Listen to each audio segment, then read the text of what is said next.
I think optics can push the limits of humanity even further. This is the core of our culture. When it's get impossible, we love it. We love the challenge. The moment you see the shape of the lenses, you know this has never been produced before. Definitely not.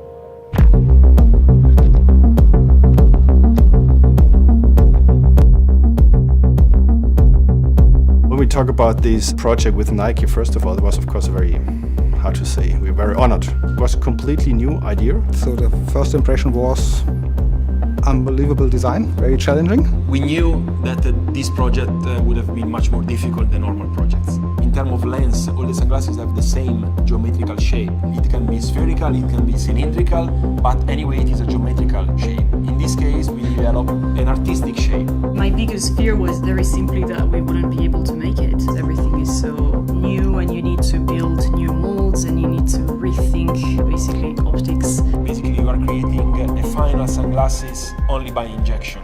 Creating this without any distortion, with an optically perfect surface, it is not easy at all to do it. We actually use ultra-precision machining. It's a technology that never was used before for eyewear.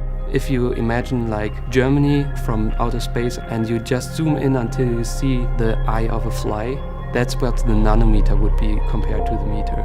The roughness has to be just a couple of nanometers.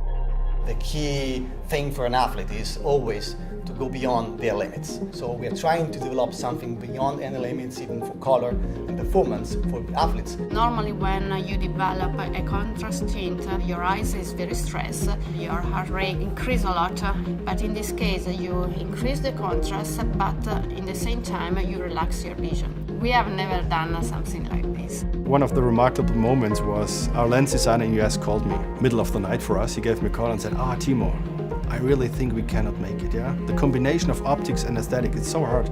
We're really struggling. Of course, we're talking about sport lenses for professional athletes. So their demand on their vision is as high as it could be. So we discussed a little bit and I said, hey, come on, should we go back and said, hey, we cannot do it, sorry. The customer was Nike, so failing was not an option. If Zeiss cannot do it, who should do it?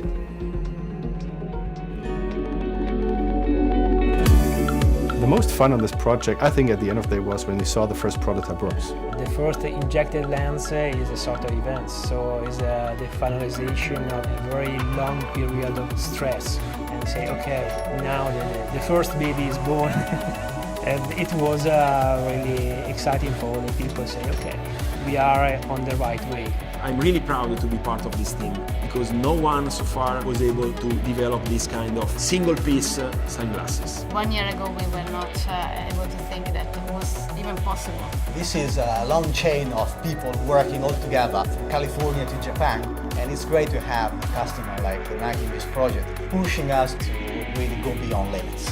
We're doing what we're doing because we think it's great to support athletes in doing something better. Now the only last thing to be done is seeing on the face of the athletes. That would be the perfect accomplishment of this project.